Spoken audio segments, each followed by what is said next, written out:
दोस्तों आप सभी को स्वागत है हमारे भोजपुरी या दुनिया में। और दोस्तों आप सभी को बता दें कि खेसारी लाल यादव कल जा रहे हैं भोजपुरी के पावर स्टार पवन सिंह के चुनाव प्रचार में। जी हाँ दोस्तों, आप सभी को बता दें कि कल है 4 तारीख और 4 तारीख को काराकाट में भोजपुरी के पावर स्टार पवन सिंह से मिलने के लिए खेसारी लाल यादव जा रहे हैं उनके प्रचार करने के लिए।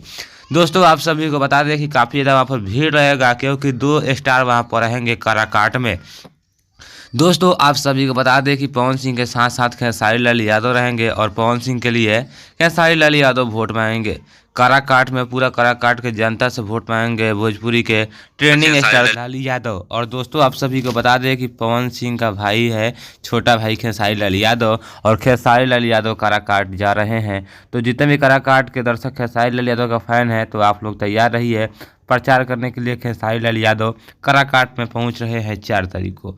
तो दोस्तों ये सबसे बड़ी अपडेट है, और अपडेट आप सभी को ये जानकारी कोई नहीं दिया होगा, तो नीचे कमेंट बॉक्स में कमेंट करके जानकारी दीजिएगा कि आप सभी को अपडेट कैसा लगा। चैनल पर नए होंगे तो सब्सक्राइब भी कर लीजिएगा। थैंक यू, धन्यवाद। आप लोग देख रहे हैं भोजपुरी या दुनिया को।